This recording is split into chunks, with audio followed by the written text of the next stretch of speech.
they doing down there now? Well, they always up to something, them two. What's them yahoos doing? What y'all got going on down there? Got everybody asking what they doing down there. What they doing down there. What they doing down there.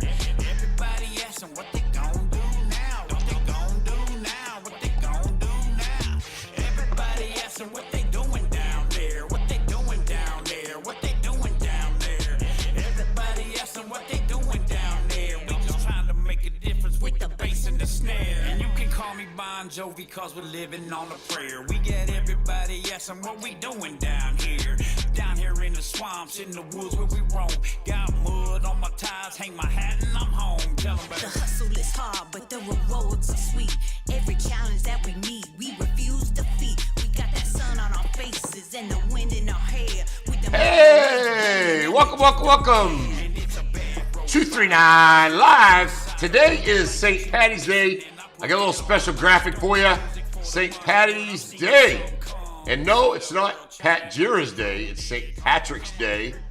But he will argue with that being his day. Let's go over to Pat. See if he's over there. Pat, is this your day, buddy? Oh, the St. Patty's Day is messing up the new jacket logo. You want to show it off a little bit? You want to show it off? Look at that. Studio 239. That's how we get down here, baby. Hey, how about that little kickoff from Dave and Joanna? What they're doing down there. That's a little catchy song. I love it. Great kickoff. Best intro song for any live show, bar none. And just today released part 2, Jiving with Jira, on the Relentless Hope podcast. So go check it out on YouTube. Great episode. Had a lot of fun doing it. It's a big honor to be asked to go on their show. So check out part 2, Jiving with Jira, Relentless Hope. Happy St. Patty's Day, Mike. Hey, Mike, happy St. Patty's Day. It's going to be a great one. St. Patty's Day is a fun time here in Southwest Florida. We always enjoy it. I didn't wear green, so I had to get in there and make a graphic. So I was like, hey, I gotta celebrate a little bit. So, yeah, that's where we're at right You're now. too busy counting green to wear green. Yeah, it was kind of funny. I went to an event this weekend, and I took a picture of me and Alex in a plane. I said, headed to Vegas, but I was not really heading to Vegas. I mean, anybody knows me, I can't afford to head to Vegas in a private jet. But I had like 330 likes, and everybody kind of thought it was kind of funny, but or thought it was true. Yeah. So 95% of the people, I think. Well, who's to say you didn't fly to Vegas and fly back for the live show? Well, maybe I did. You just never know, Patrick. You never know. But no, we got a great show today. We've got the normal stuff. We're going to go over a couple news stories, couple police shootings, law enforcement officers getting attacked by dogs, which is definitely a situation that happens quite frequently. We have Matt Goodwin coming up at 8:30, and we have the Sab, the one and only Sabster, coming on at 9. Undercover baller, Mike.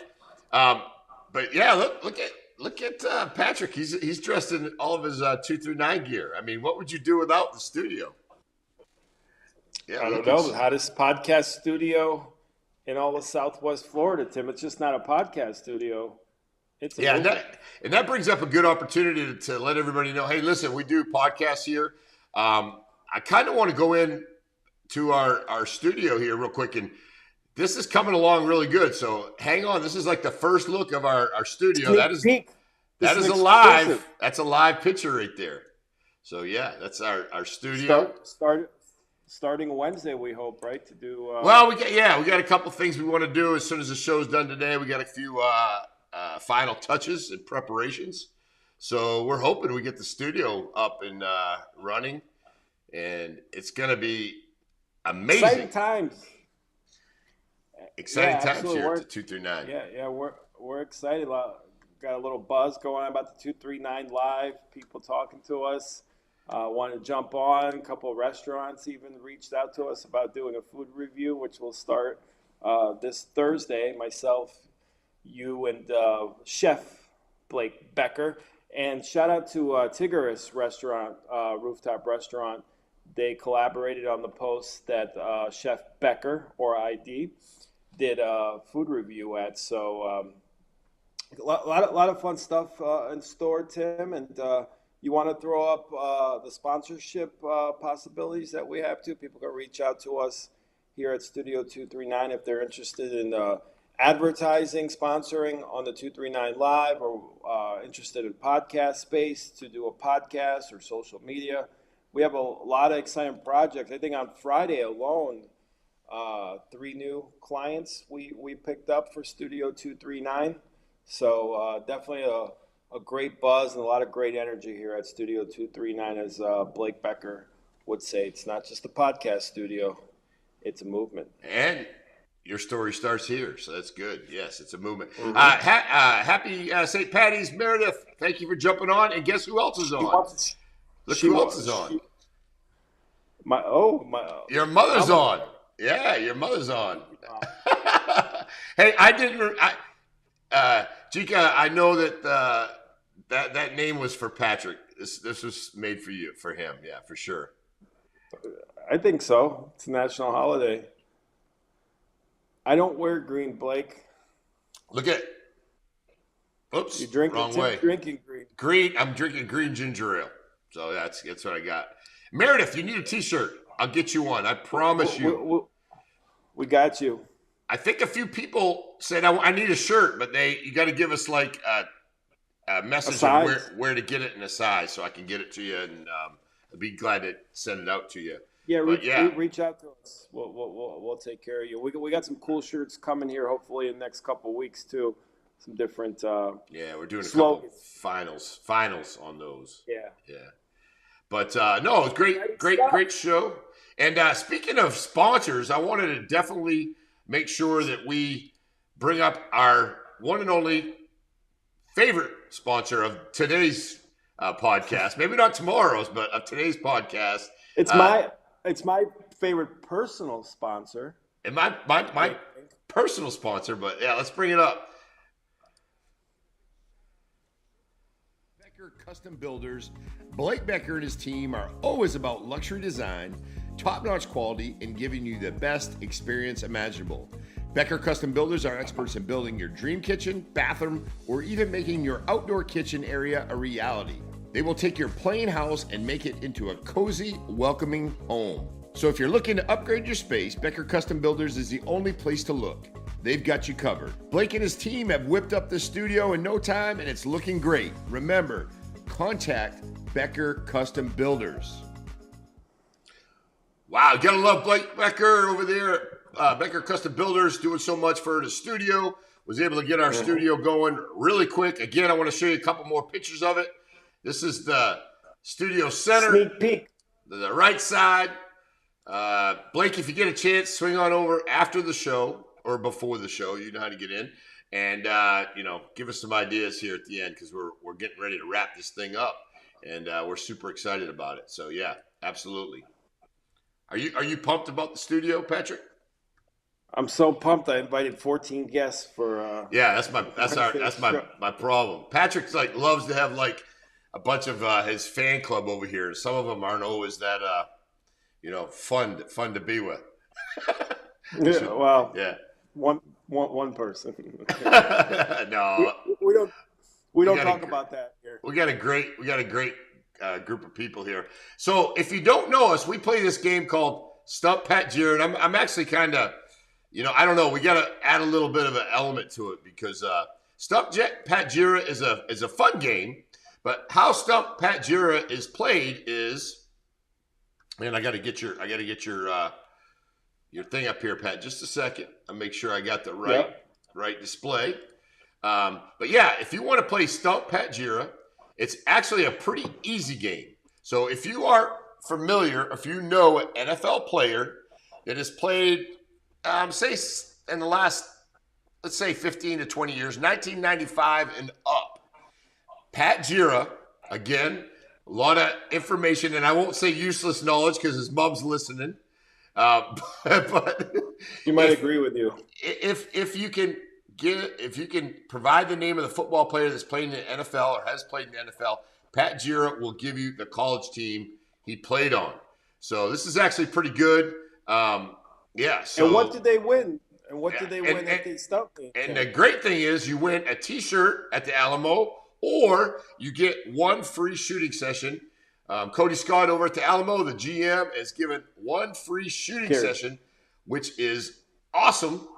And make sure you get over there to the Alamo and shoot. I don't know if you've never been there. It's a great experience, but this thing's worth about $150. So yeah, let's see if you can do it.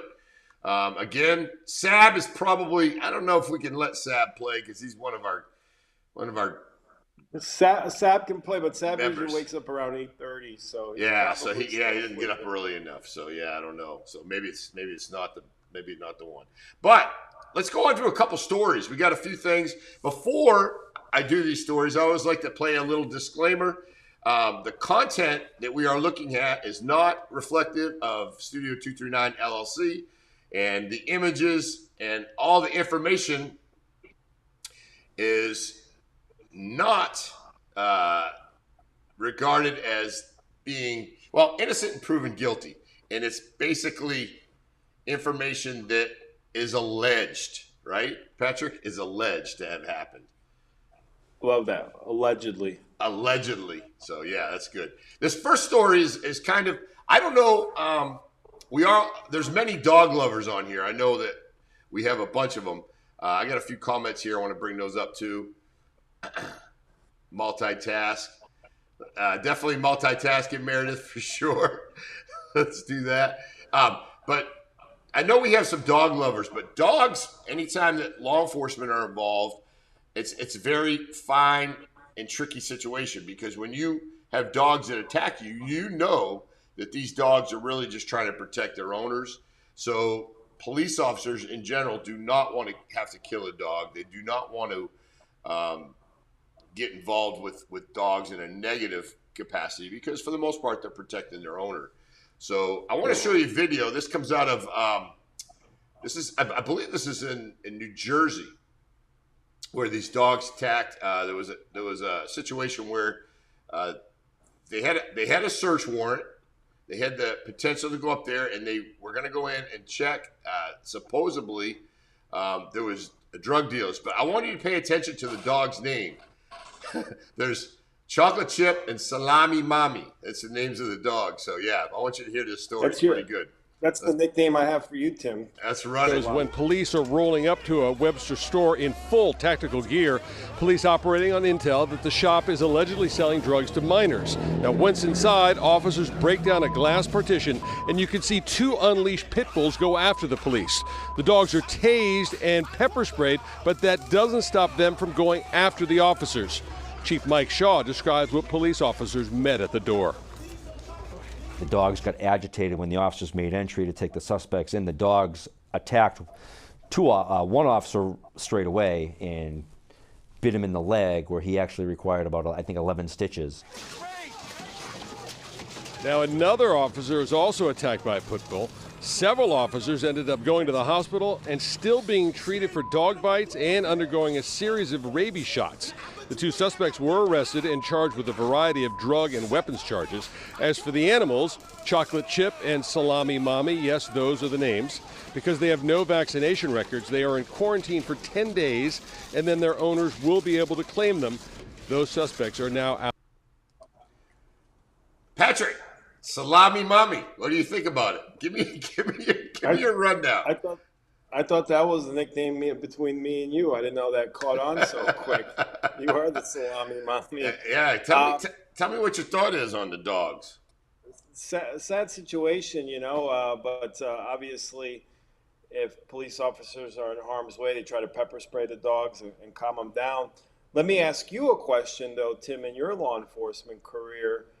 Have you ever, A, been attacked by a dog, which I probably know the answer to that, but B, have you ever had to shoot and, put down a dog? Dispatch a dog. Well, I was trying to look for the correct terminology, Stabilize. Yeah, so the answer is yes, and never had to shoot a dog, never had to kill a dog, but several of our officers throughout the years have. It's something we don't want to do, obviously, but if you're getting attacked by the pit bulls will seriously rip your damn leg off and potentially kill you. So, but yeah, I've been attacked by dogs, and both my but in both of my career fields, and as a law enforcement officer and in real estate. So yeah, but the biggest thing I noticed, too, huh? yeah, in real estate, yeah, I was out in Golden Gate Estates, and Stuff. this guy's like, hey, come out and look at my house. Want to get an idea of what it was going to cost? I walk up to the front. Pit bulls come out immediately, but normally the pit bulls can sense, and I say pit bulls, it could be any type of dog, but normally the pit bulls can sense that fear. So I just kind of just chill out. You turn and run, you're pretty much in it. But yeah. Which I remember when we were, I think, in Everglades, and we were door knocking, and someone had a dog out there loose, and I remember you quickly turned around and calmly walked in the car. When I was out in Everglades, I looked up on the balcony, and there was a dog up on the balcony, and I said, "Oh, he's up on the balcony, so I think we're going to be good." Well, as I get closer to the door, there was a stairway down from the and this dog was huge. I'm talking huge, but we didn't make any like crazy movements. We just kind of turned and kind of walked away. You kept it cool. I would have probably ran. Well, yeah.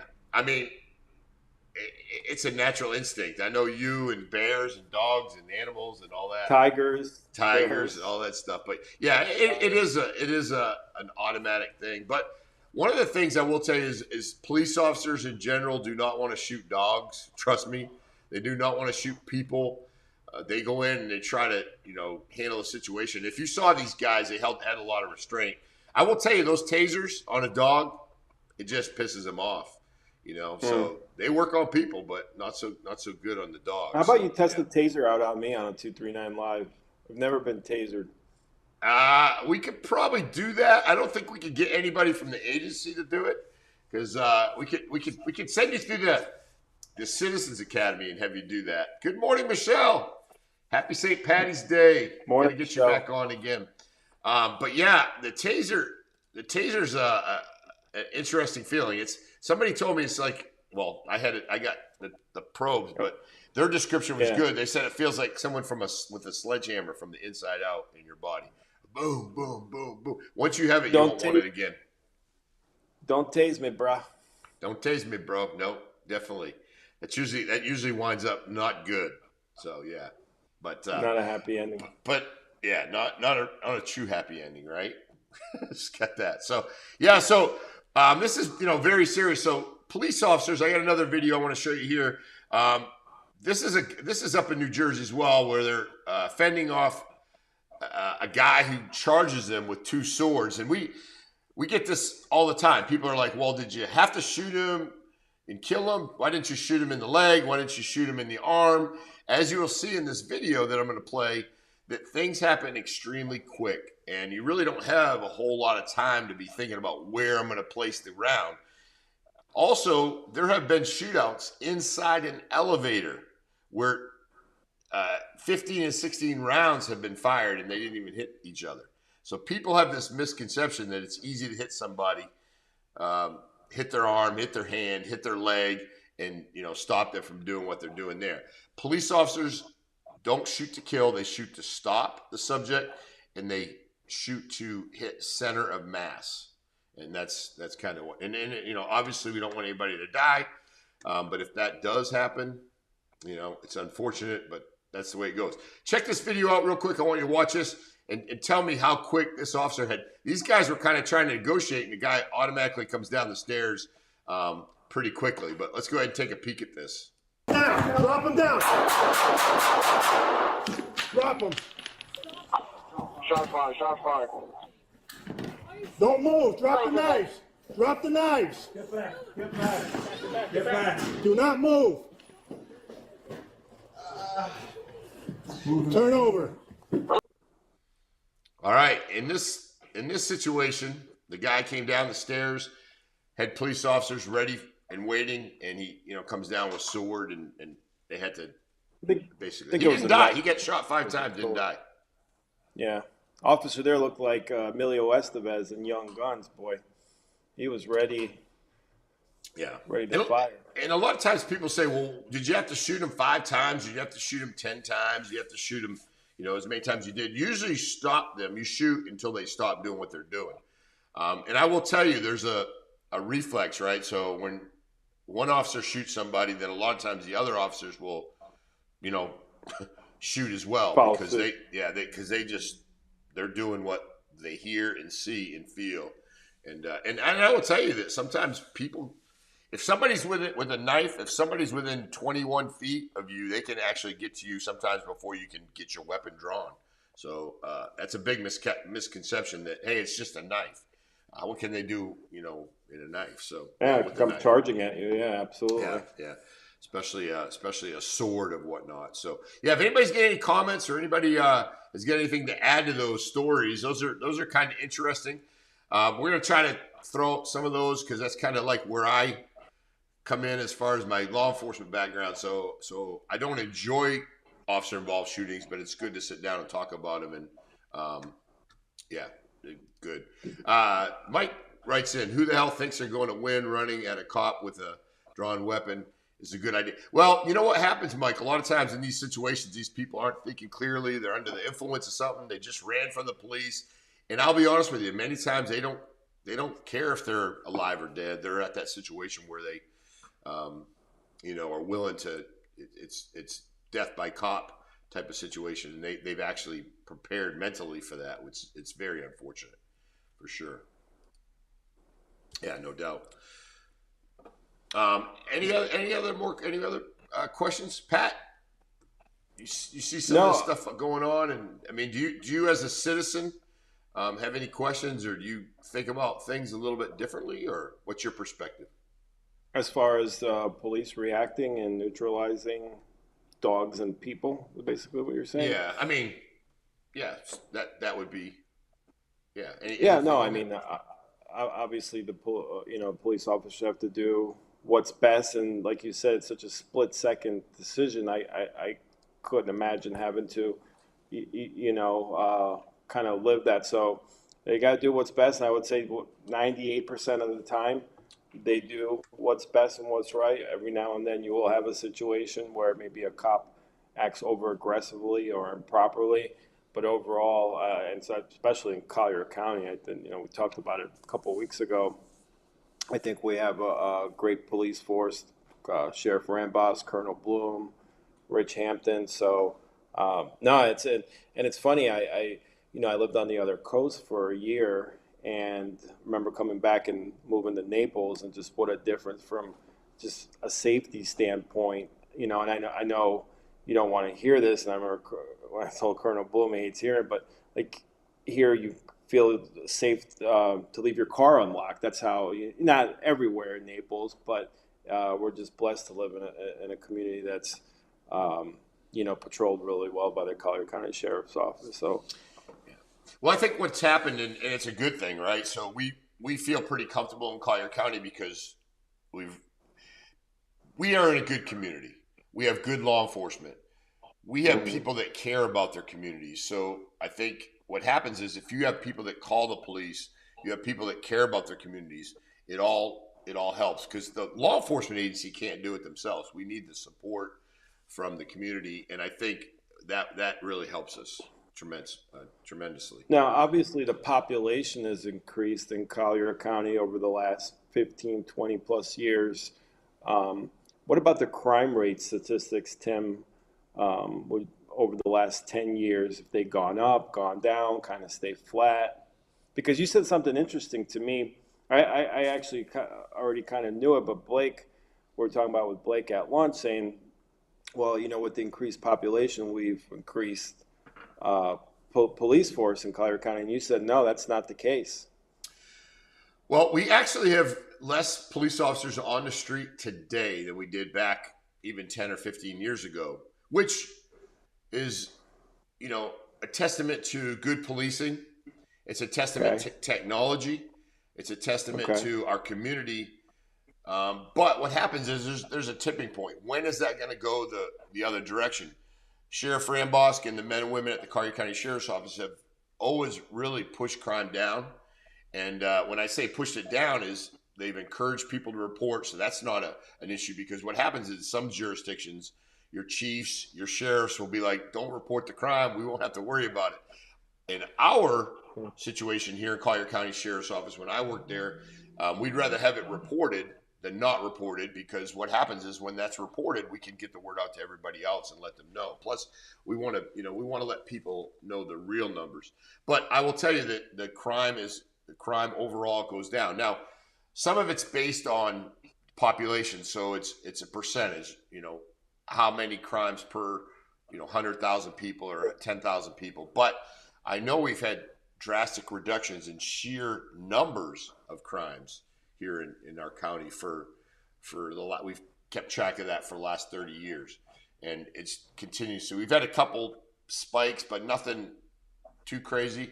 But really, it's been going down. But we have less police officers on the street today than we did even 10 years ago. And a lot of there's a lot of factors in that. A lot of it's recruiting, the ability to get more officers, police officers out there doing more with less. And yeah, that's definitely one of the things that we always have to keep track of. Yeah. What would you say was the most dangerous area to patrol in your day, Tim? Well, I know when I first started, definitely Immokalee was very violent, but wonderful people out there, and they care about their community as well. It's just a little different type of crime. I know back early on, Naples Manor was a really big area. North, believe it or not, Naples Park up in the north end was real busy. Golden Gate City has a different type of crime. But everywhere you go in Collier County, you have different types of crimes. We used to have what is called a dinner set burglaries up in North Naples. They were homes on golf course communities, and when people would traditionally go out to dinner from, say, 4 to 7, these dinner set burglars would hide on the golf courses, hide in the wooded areas, and then when these people would go, they would leave their house unlocked, and then they go in and they break in the house. But what we've done is we've done a very good job in crime prevention and explain to these people how important it is to leave and lock your doors, set your alarms, just to prevent those type of crimes. So that crime prevention, I think, over the last 20 years has been so strong here in Collier County that we've been able to push it down. And I know Sheriff Marcino up in Lee County does the same thing. Since he's been in there, the crime has reduced dramatically in Lee County. But you're going to see spikes here and there, and that's when you got to jump on it for sure. Yep, no doubt. 1 in 850. I can't read it with the same pad. The 1 in 857 for a violent crime, which is pretty low. Yeah, so 1 in 857 people, I guess he's saying, in the county. But yeah, so that's a stat for Naples in general, according to neighborhoods neighborhoodscout.com. Yeah, there's a couple different numbers in there, so yeah, that's definitely one. Oh, I forgot to add this. Mike wants you to. We got Stump Pat Jira. Mike wants to know, how about Daryl Russell?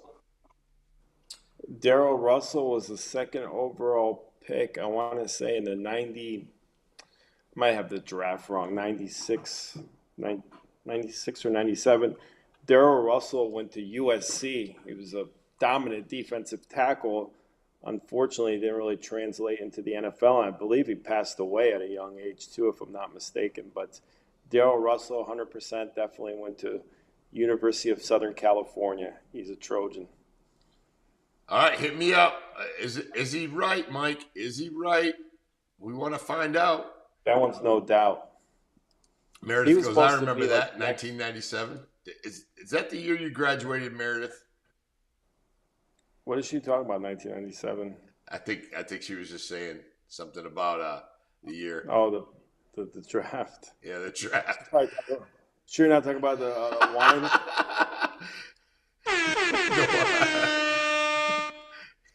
Hey, I think that was the easy one, Mike. Not a bad one. That wasn't a bad one. Mike says wasn't easy for me because I don't remember him. So yeah, defensive but Tim, as we say every time on the show, you haven't seen the football since kickoff. Yeah, so. yeah. But you haven't seen the kickoff, so that's one thing right there. So that's good. I know. I haven't seen the football field. Oh, okay. Meredith saying she remembers Bear's Paw. Yeah, that was a dinner set, and Meredith's right. 1997, 98, 99, 2000. What happened was a lot of these people would be going out to dinner. Bear's Paw. There was a bunch of them. Collier's Reserve, Pelican Bay. These people would go out to dinner. People would go in and break into their homes during those times, and they come back and they're like, "Oh, my stuff is gone." So yeah, that's it. But as far as communities in Collier County that are dangerous and crime ridden, those they're not here like they are like they were back in those days. I think we've done a really solid job in locking things down, and our sheriff's office does a great job doing it. So yeah, I think so too. Without a doubt. Yeah, so we're Matt's supposed to jump on at 8:30. Hopefully he'll jump on here pretty soon. If not, we're rocking and rolling. I'm gonna text. Oh, Meredith says she's watching us on TV and on the phone. It's not together. There's probably a little bit of a delay, Meredith. So yeah, probably a little bit of delay. YouTube and Facebook might be a little bit of a delay on there, but we're glad to have you on. Glad to have you on. Matt will be on. He said give him a couple minutes, Tim. He'll be. Oh. Okay, no problem. Just want to let everybody know that Matt Goodwin, if you guys don't know Matt Goodwin, he's an attorney in town. He does a little real estate, quite a bit of real estate, and he does some law, family law, trust, wills, things like that. So we worked together for many years. So yeah, Matt's joining us now here in just a second. We'll bring him in. Let's see if he's getting ready to go. Got him locked on. Beautiful. Yeah, I see Matt. There he is. And then what we'll do is we're gonna go to over to Matt. Looks like he's getting ready. Hopefully he'll be here with us shortly. But yeah, Matt's been around Collier County for a long time. Explain.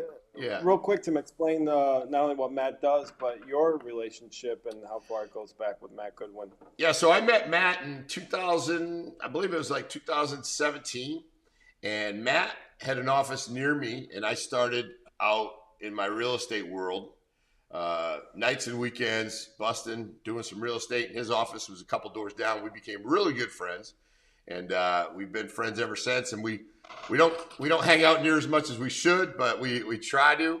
And Matt's a great guy. He's got a lot of hobbies. Well, hopefully we'll talk about those, but he's a real good attorney. Does a great job in real estate. Does some trust deeds, family things, and we're real good. Let's see if we can get Matt. Is Matt on? Are you there, buddy? Are you there? I'm here. Yeah, you're sounding clear. You're sounding good. Loving this. That Yeah, I got my similar, road mic. Yeah, I think he's kind of copied us a little bit on the Rode mic, which is nice. I like that. Those are actually good mics. That's the pod mic, I believe, right? The white one. It sure is. Looking sharp, buddy. Looking sharp. 3 more where this came from too. Oh, that's good. That's good. Yeah, no, you're looking good. I can actually pull you back just a little bit, so because we're seeing like a lot of your face. Hey, what kind of hair gel did you use today? You spiked it up a little bit, buddy. What's going on? You're looking young. Thank you. I couldn't tell you the name of it, but I got my hair cut last week, and the hairdresser, which she always does, hey, let me try some of this because I think this is perfect. And I always buy whatever she tries, but it's like extra matte, comes in a white container. I'll tell you the name of it. Just a little spritz. You know, it's hard getting ready in the morning when you got to get kids out the door, and sometimes you just got to make do with what you got. Yeah, you're looking good, though. You're looking good. I like your backdrop. Are you in your new studio? I am. Yeah, sounded good. I'm gonna bring Patrick in just so we can all be in here together. Patrick's he's in a holding cell with a cement wall behind him. So I mean, he's allowed to come out every so often, but not too much. Visitation time. He's friends with the judge. Tell us about the podcast. What you got going on, Matt? Well, I haven't officially relaunched yet, at least not in video, but the name is going to be Behind or Beyond the Briefcase. Conversations about law, life, and community. And I'll just I got a list of 25 people, and the list is growing. People say, hey, I'll be on there. I mean, look, if you can't communicate, then you don't want to go on video. So it's all about just practicing communicating with other people and talking about different topics, not in the way that you all do, because I don't keep up with current events the way you guys do. But this is more like just intellectual topics, but also the stuff that you did over the weekend, just to get people to know more about the person. I have about 30 something episodes of Goodwin Law Unplugged, and if you search for it on Spotify or all the other podcasts, you'll find it. And those are all legal related topics. So why use a real estate attorney? What happens when you die to your property? Probate, wills and trusts. So it's time consuming, as you both are very well. And as I finished the completion of this studio and I was ready to go with all my camera equipment and top of the line stuff, my phone didn't stop ringing, and it hasn't stopped ringing, and my emails haven't stopped. And don't get me wrong, it's a good problem to have, but the struggle has been real. Well, I know how you are too, Matt. You're the type of guy that doesn't say no, has a lot going on, and always looking for more things that can be to improve yourself in the community and to learn. I think because you're like a guy that you jump on things and you learn it, and I think you enjoy doing it, being part of that community. Well, it takes one to know one. And I think I actually featured you on one of my podcasts asking you, how do you do it, Tim? And this is when you were still working for the sheriff's office. You had your safety thing. You had your realtor class. You were selling real estate, and you were traveling the world. And it's like, how do you do it? And by 5 a.m., he says you get up at 5 a.m. That's really the key. And I tried doing that for a while. I was like, I'm kind of tired. So then I started waking up at 6, then 6:30, and now I'm catching back up on my sleep, and I'm getting up early again. One thing I can say is a big difference is my kids are grown and older, so that makes a huge difference in your life. And I look at Pat when I say that, and I look at you. Your kids, and if you want to have a balanced life, I mean, your wife, you can kind of say, hey, honey, I'm leave me alone for a little bit, but your kids, they're number one priority. So when they're a little bit older, it kind of gives you some time to do some other things. But you're good. Yeah. You're good with the kids, just like Patrick is with his daughter. Thank you. And even as busy as you are, Matt, you have some interesting hobbies in your downtime. Talk about some of those, and also too, you had an interesting event on Friday you got to partake in. If you want to share with us. I did. So I'll start with the hobbies because I'll save the best for last. It was still fresh in my mind. I started skiing about 5 years ago, and most people don't start at my age, but the ones that do, either they get injured real quick and stop, or they just go all in. And I kind of went half in, meaning I'll ski 2 to 3 times a year. And I skied my first black run last year in Vermont. And I said, well, I don't have to do that again. Now that I've done it, for those of you that ski know that different parts of the country and the world really have different difficulties that when they grade their blue, green, and black trails. And I'm happy on a blue trail all day. And if I'm tired, I'll ski green. But I've become really fond of it, and I've skied in 4 or 5 different states now. I went in the last 5 weeks. I've gone to 3 different states, and I'm done for the winter. I'm a Florida boy. I didn't see snow till I was 25 years old. I grew up in South Florida, born and raised, and we got used to skateboarding and riding bikes on Christmas Day. We didn't have the snow to play with. Another hobby I have, which I took up at about 15, was playing the drums. I'm self-taught. I never learned how to read music. I started just by following the beats in my head. I grew up in a town where I was a minority, meaning what used to be defined as minorities, they were made up the majority of the people that I grew up with, and they're very. Everybody I grew up with had a very strong sense of music, right? And so I just kind of gravitated toward that. And eventually I bought some drums, and I have probably 20 different drums now, including a full set of Latin percussion and all the stuff that goes with it. And I played in nightclubs. I played with reggae bands, soca bands, jazz clubs in different states, and to house music. I went to this festival a couple weeks ago, and it was in Miami at Virginia Key Historic State Park. It was the We Belong Here festival, and I was invited last minute. So I went, and there was not one person playing the bongos or the congas with one of the DJ sets. I said, my goal is to be at that festival or something like it on stage, just tearing it up. That's just something that it runs through my blood. So between those two things, And real quick, Matt, before you get into your Friday story, favorite place that you've been skiing at? that's a great question. I've thought about this recently. Park City, Utah is definitely high up on the list. Because I was going to ask Park City or Aspen, and Never been to Aspen, so I wouldn't have been able to compare it anyway. But I've been to Vail twice, and Okay. Vail. The last time I went, I was really not fighting actually, but I had to take care of the kids and my wife. Everybody wanted help with everything, so it was exhausting. I didn't get to do much for myself. And the day after I got back, I went to Vermont, and I just ripped it down the mountain, and it was just awesome. So.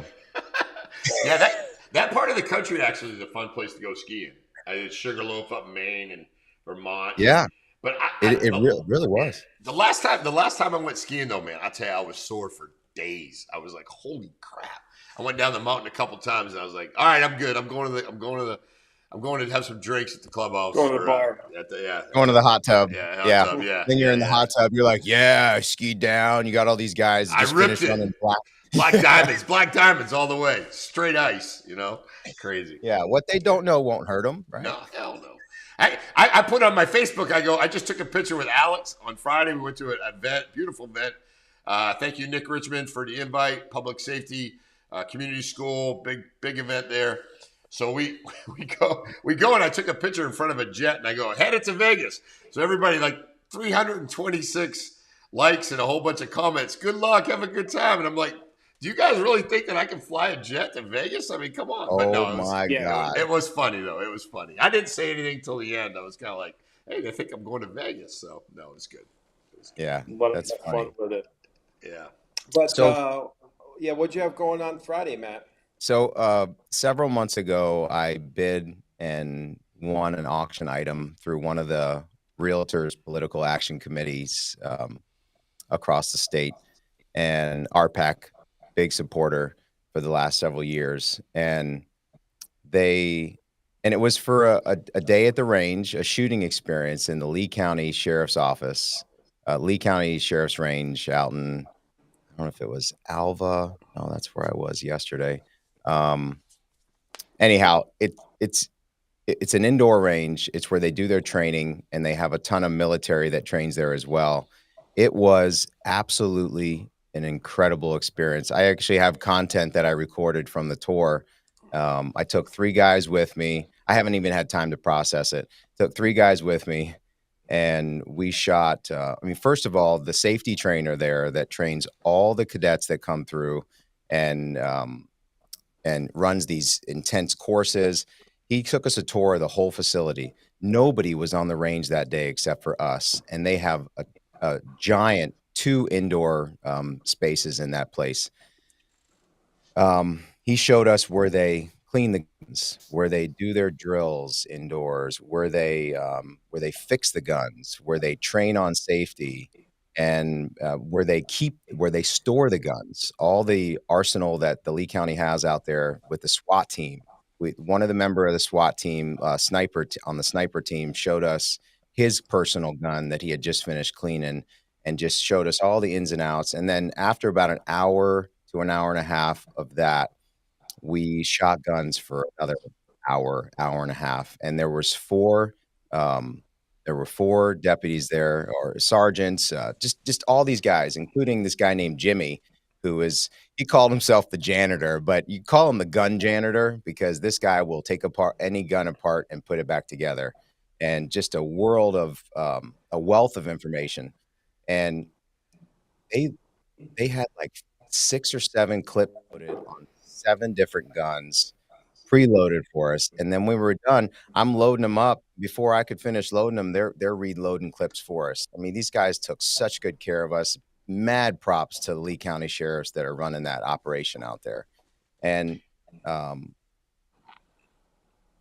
I had a good buddy of mine who lives in Cape Coral, who I've known since I was less than 10 years old, come out there. I've shot guns with him all over the country, and it was like we were like kids in the candy store. We had 3 fully automatic weapons that we got to shoot. They were giving us tips on different ones. I got to shot a 1942 Tommy gun, fully automatic. I mean, I get excited just talking about it if you can't tell. Just, I don't know if you ever shot full. There's something wrong with you. There's something wrong with you. No, I love saw shooting your guns. video. Yeah. So did they say hello to your little friend? They did, yeah. I said, okay. Do you want to play rough? That's a good Tony Montana. Yeah. Okay, say hello to my little friend. Yeah, they got a great facility there. We're working on someday, hopefully soon here in Collier County, to get something like that. But Sheriff Marcino is really up the game and got that whole facility going. I'll tell you what, they use it and they're very well trained. They've responded to several calls in Lee County, and their skill and expertise has definitely shined through on those occasions. So you definitely want to have well trained law enforcement officers. We showed a couple of videos. I don't know if you got to see them before, about how important it is to get the rounds in the right place. So that I did. I saw a clip of you were voiceover on a traffic stop at a pier somewhere. Yeah, that was last week. Yeah. Yeah. And it's interesting because one of the drills that they do there, and the guy showed us, they have a squad car that they do their demos. They teach you how to shoot into a car through the windshield and out of a car through the windshield. Right, correct. And they do tests where you're, one of the things they say you don't think about, what's the first thing you do when you get out of a car? First thing you do when you get out? Yeah. What do you have to do? What do you have to do before you get out of the car? Take your seatbelt off. Exactly. Yeah. And he says, you'd be surprised how many deputies get out and that pressure's there and they forget to take their seatbelt off. So they train all these things. And it was incredible. And they showed us, if you're shooting in with the way the windshield is, the bullet goes down, or up. If you're shooting out, it goes a different direction. And all these things when you're scoping in that you have to be mindful of. So it was such a great experience. Yeah. And like you said, a lot of those things you don't even think about because people, what scares me in the state of Florida, and I'm glad everybody that's, that can have a gun, that's legally allowed to have a gun, has a gun. But what's scary is most of the people, I would say a good portion of the people are not trained with their firearms. So a lot of people go and they used to get their concealed firearms permit, and they'd shoot like one round at a target. You're good to go. But people don't train with the firearms, so that makes me very nervous. And then also the days of beeping your horn at somebody at a light, those days are over because now people are bringing out guns and shooting at you, and it just gets crazy. So a lot of things go into having a firearm, and people ask me all the time. They go, "Hey, what should I carry a gun?" I go, "Listen, I'm all for carrying a gun, but make sure you train with it and make sure you understand it." I've shot guns that one gun is different than another gun. I've shot guns that I never, had any experience with that gun. And I'm the first one to tell somebody, "Hey, I'm not experienced with that firearm. This one I know how to use very well, but that one not so much." So, it's not the time where you want to fake it till you make it. It's not the thing you want to be overconfident in. Yeah. If you shot one gun, you can't say you shot them all. And, the safety's in a different place in every gun. But the other thing is just that intuition, that instinctual, that response, that reaction is going to be very dangerous. So there was a few discharges where they showed us that the deputies were cleaning them and a gun went off, and they showed us the bullet holes to prove it. And, the safety is just, once you get that down, then you should even still reconsider whether you carry your own gun. I have a gun. I don't. Yeah. I have my concealed permit. I personally, guns are meant to do one thing: protect you from someone who has one, or hurt someone that you want to hurt, right? And they're also there to kill things, right? And if you're not using it to in the right way or responsibly, you shouldn't have one, especially if you don't know how. Yeah, without a doubt, it's one of those things where people don't really realize. Like, even I had a lady at my studio. She came in, she stuck her gun inside her purse. I mean, this thing was like a huge purse. It's almost like a piece of luggage. No holster. No, it's a Glock. So I mean, it does have a safety within the trigger, but nothing that you're like you click it off. And she's running around, and I was scared to death knowing that she had that gun in there. And then they tell everybody that they got a gun. The worst thing you could do is go around bragging about you carrying a gun on you. Just keep it to yourself, do your thing, and train with your firearm. I mean, that's the key. and keep your finger off the trigger. Yeah, just a little bit, right? Yeah, I when I was a teenager, we had one friend of ours that would always keep his gun out on the table. We watched a lot of Scarface. He thought he was a badass. And one day it discharged with a full house. And one of the guys that was sitting on the ground, it went right. He's sitting with his arms up like this on his knees.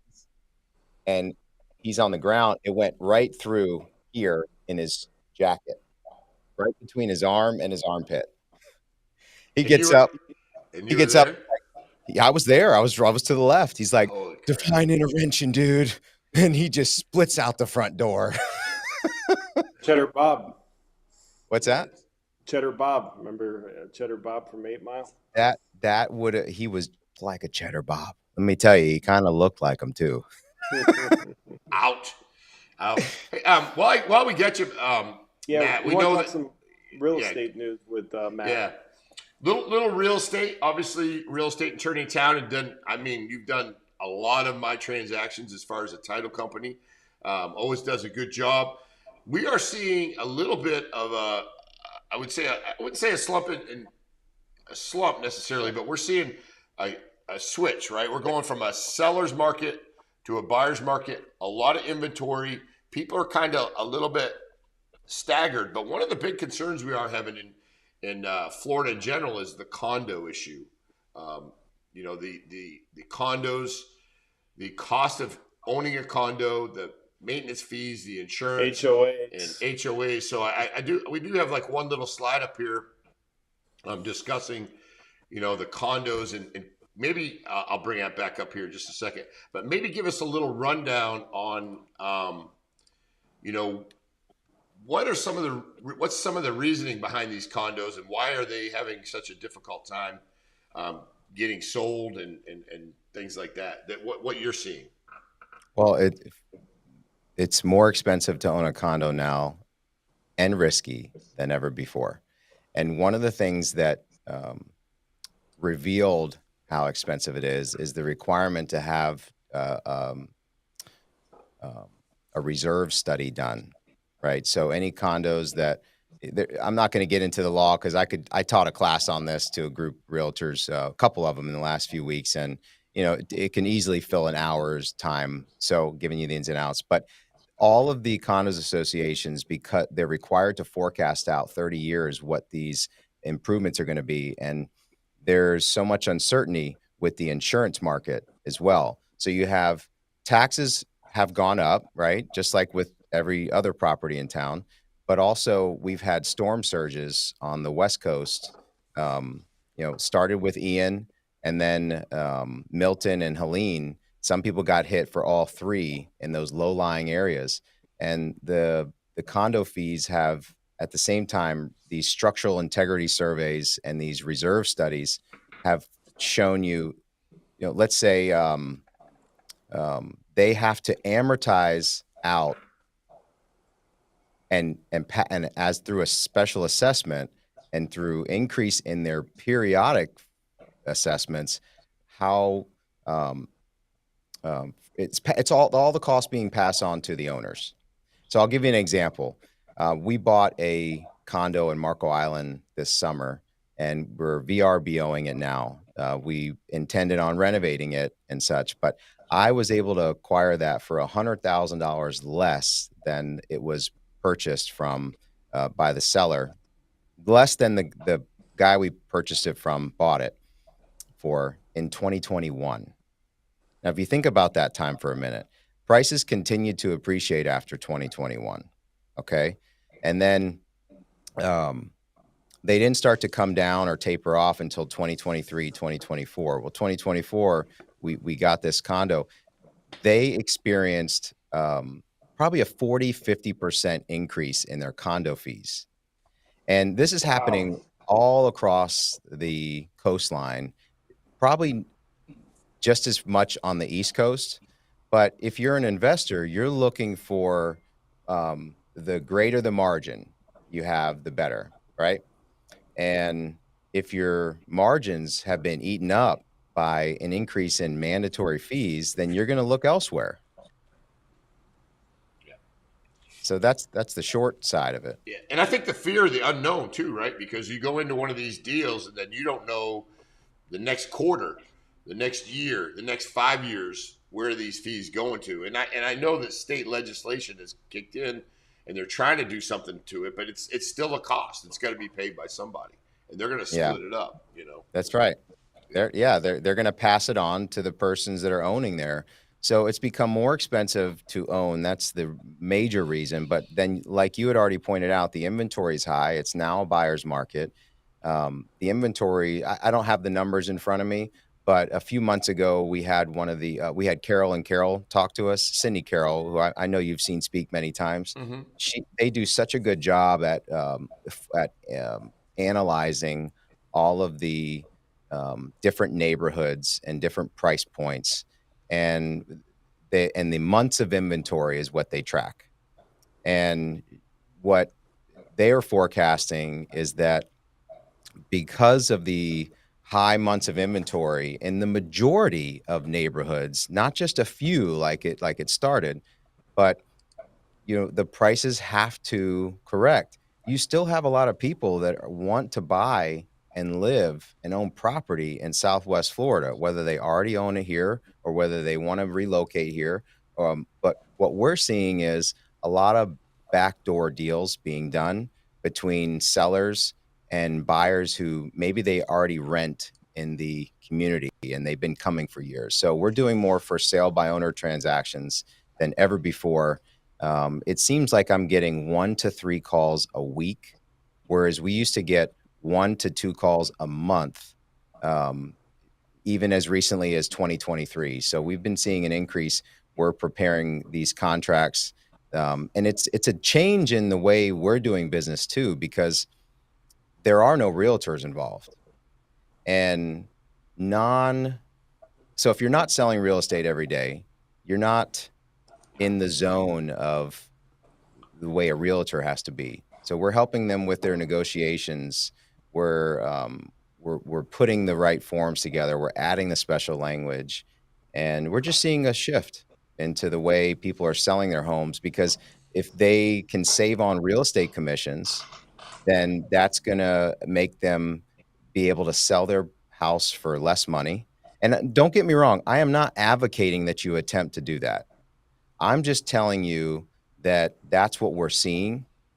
I can't tell you enough how much I appreciate the value that a real estate professional brings to the transaction. A, they make our job easier as closing agents and closing attorneys. And B, they do so much for the buyer, the seller, the consumer who's buying or selling. Then you can imagine whether it's staging, whether it's being present at an open house, whether it's talking about how, negotiating the offer. I mean, there's so many elements to selling real estate that the person who tries to sell it their own, they might end up pulling their hair out, selling for more money or settling for less money. And had they worked with a realtor, they'd have less stress and they would have made the same and possibly even more money on their sale. Yeah. So think about that for a minute. Yeah. And real quick before we get to Sab, Tim, do we have? Can we put up that question by Mike for Matt? Double closings. yeah. I saw that. Yeah, I Yeah, saw we that. do double closings. We work with tons of investors across the state. I have an office in West Palm Beach.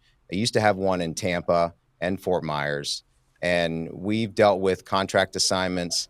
We've dealt with double closings, novations, installment sales contracts in probably 20 to 25 different counties across the state.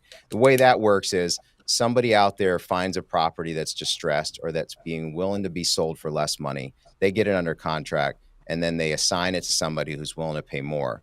A lot of times these are homes that need renovation to be done. We've done well over 1,000 transactions like that, where we used to do about 20 a month just out of one office in Tampa with a group. And I won't say any names, so I don't want to give any plugs here, but the answer is yes, Mike. Yeah, no, appreciate it. Well, Matt, we've got Sab coming on. He's going to be doing a little bit of sports stuff, but I wanted to extend the offer to you anytime you want to come on. Just a great guest. So much information, a lot of stuff. We didn't even get into a lot of the real estate things and some trusts and things like that I want to make sure that we cover and get on. So maybe in the next week or so we can bring that together and get you on. Bring them on live. And Tim, Matt's going to be a part of the Built by Becker Studio 239 After Hours podcast that we're going to do after yeah, that's the next great. Lifestyle magazine launch. So excited to have Matt coming over here. Thank you guys for having me, and happy St. Patrick's Day. I know you guys are wearing green underwear and green undershirts, right? I have a green Schweppes ginger ale, so that's where I'm at. I got caught. I got called out a couple times. Tim has is the stack of $100 bills under his desk. Tim, if you just tell him you're colorblind and you use green hair dye today, and that's it, buddy. Look, it's there. Yeah, actually, if the light hits it just right, it does turn green, so we're good. Yeah. Well, I love both you guys, and look forward to speaking with you guys on here again. We got some good stuff coming up, and the In Live studio will be. Did you get a chance to see the In Live studio? I don't know if you can see it, but check it out real quick. I'm going to bring it up. This is live. That's a live shot of it. Nice. I love it. So it's going to be good. I was there before you had your partitions up. I love that you finally got that black plug cover. I think you had a silver one before. Yeah, I'm like, we're gonna have. That's gonna be all done. It's gonna be all. You won't even recognize. It looks beautiful. It looks clean. I think you got the same slat wall that I got here. That acoustic vertical oak slats. So yeah. So we're basically just getting it finishing touches. Hopefully we'll be live in there this. Well, you got a great crew there, week. Tim. They got a great leader. And you got a lot of good energy, and you just keep up with that momentum, and this thing's going to keep going strong. Thanks, brother. Appreciate you. Thank you, Matt. All right. See you later, guys. We appreciate you, buddy. Thank you. Out. All right, here we go. We're staying busy with this, Patrick. We got a lot of guests. We got a lot going on. I know you're sneaking off, and I know what you're doing, but I won't tell anybody. I saw you dipping out over there a little bit earlier, but yeah. You can't got me on camera. Yeah, I got you on camera. I can see everything you do. Real quick. Before we go to it, I want you to give us a little bit of a opening for our next guest. Sab. Yeah, I know he's in the green room, by the way. Sab, give me a thumbs up when you're ready. Someone I have known for about 30 years. One of my best friends, but something, he was on with us a week or two ago, had a lot of fun, but we didn't even talk about, me and him had a little podcast called the Sab Nuzzi podcast, which we did for about 2 years. I think it was the first podcast that Congressman Donalds blessed us to come on the podcast. So there's video out there. Maybe I'll share on our 239 live page of Congressman Donalds coming on our podcast when he first got elected. And sports guru, the best bartender of all time, the GOAT when it comes to bartenders. And more importantly, a great father and husband. And like I said, a great friend. And today we're going to talk about March Madness, NFL free agency. Tipping. We gotta get him. We gotta get him a sign. So that's mine only. Sab, here you are, buddy. Look, we got you like a. We have to back you off closer than I thought I'd be. How we doing? Let me see if I can back you off just a little bit. There you go, buddy. There you go. There you go. Get the shirt. Got your kids in the back, looking good. There we go. That's better. There you go. There you go. How we doing, guys? How we doing? We're doing good, brother. We're doing good. How are you doing?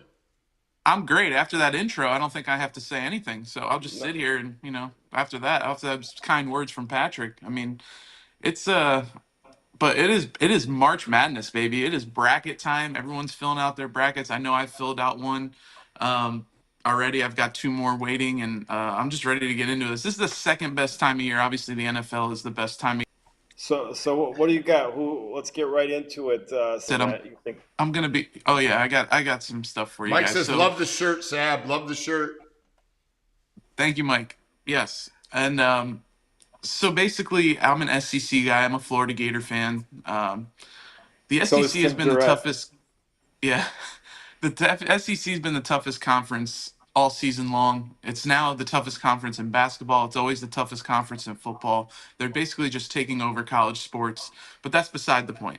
I have an all SEC Final Four because in years past, I've taken away from being the homer or the teams that I liked or the teams I picked with my heart. This is probably the only thing you can do in sports where picking with your heart isn't the worst thing, because there's always upsets, there's always this, there's always that, and you just go with the teams that you like. So I've got Auburn, Florida, Alabama, and Tennessee in my Final Four. And then I've got Florida versus Alabama in the championship, and I'm going complete homer and taking Florida to win the entire thing. I've got some stats, though, to back it up real quick. Florida is 7-2 against ranked opponents this year. They've played probably more ranked opponents than any team. The SEC is just loaded with ranked opponents.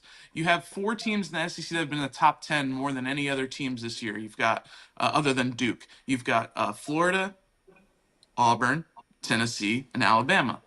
Florida is 5-1 against those teams. They are battle tested. Battle testing is a big thing for me when it comes to the bracket.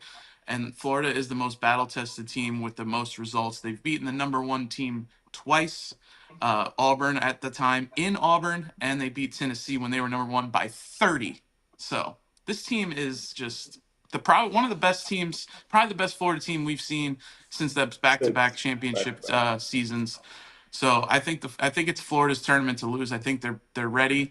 They got the last number 1 seed, and they probably had the best resume of the 4 number 1s. So they probably have a little chip on their shoulder. Probably kind of good, but a little better, a little easier route than they got. And we're setting up for a nice second round matchup with Patrick's UConn Huskies, the back-to-back champs, in the second round, which would be an amazing second round matchup if it gets there. Yeah, UConn going for a 3-peat, but it's not the same UConn team. Which is, they were, I think, number 3 preseason, and they had an unbelievable recruiting class, and they brought back Alex Caravan and Hassan Diarra.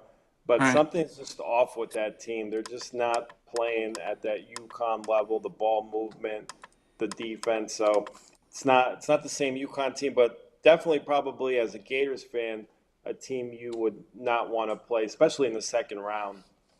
No, and it's like I said, they're an experienced team. I mean, they lose a lot of guys every year, but he said it himself, he's the best damn coach in the country. He said it to officials earlier in the season over in UConn.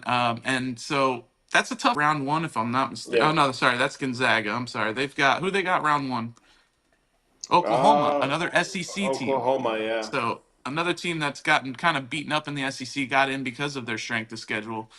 So that's going to be a tough matchup too. The 8-9s is actually the only matchup in the first round where the lower seed has a better win percentage over the last 10 years. There's 67% to 33%, the 9 beating the 8. So getting a little geeky with the stats here with you. But, little stat city. I told you. Yeah, it's good. I came prepared today. Other than this lighting situation, I thought we were good, but now I look like I'm glowing. But that's all right. You are glowing. You promised. I heard you promised a new picture for the thumbnail, but I didn't see it last night, so I couldn't put it in. You need to get a picture for the thumbnail. You know, these two jobs and two kids thing really take your time up. We were just But talking. I'm Yeah, gonna we use were that just talking excuse until about I. that. Yeah. So speaking of the two jobs, quay up the Outback story, Tim. Let's talk a little Outback. A little I know we're talking Outback. about Let's Okay, do it. okay. Let's get that going. So I know yeah, Sab loves this. This is your favorite, one of your favorite things at Outback. So I only wanted to get your opinion on it. I'll get that cue. I'll get that queued up here just a sec. So Sab, you work at Outback. I do. You've been there quite some For time. 18 years. 18 No. years. 11 So years in April. wow, that's a long one. You wanted the one with the Yep. tips too, correct? But this one's a good one. Yep. Talk to us about the 3-course meal at Outback. Can't believe they're still doing that for that price, being able to keep that price point, especially. I know we talk about, raising prices, which every restaurant has, Of course. but talk to us about the 3-course meal at Outback and what you can get. Well, it's a great deal. If you Yeah, want to it come really in is. and starts at $14.99, and you can get some good options on there. If you want to go a little higher, there's $17.99 options, $20.99. You're basically getting a free dessert and you're getting a little discount on the meal itself. And it's been tough times over the last 4 years, as we know. Before our buddy Donnie came in and hopefully getting things squared away as far as inflation and cost of living and things like that. So it's tough to find a bargain anywhere to get a meal. So an Outback is providing that with the 3-course. I don't know how long it's going to last. That's all I can say. I don't know how long it's going to be, but I know it's going on for at least a few more weeks. So if you haven't gotten in yet, get in there. Delicious cheesecake to end your meal. Get a sirloin on there, the chicken tenders, the bloomin' chicken, bloomin' burger. I mean, there's pretty much every option on that 3-course for you. If you want a quick meal and you get everything, you get the salad, you get the soup, you get the entree, the side, the dessert, you get it all for a small price.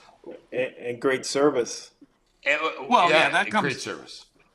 Listen, I know, and it's hard to find good help, and not just in Naples, but in America when it comes to the service industry. And I would put our service at the bar or the tables up against anybody in the county, because I've been out to eat a lot.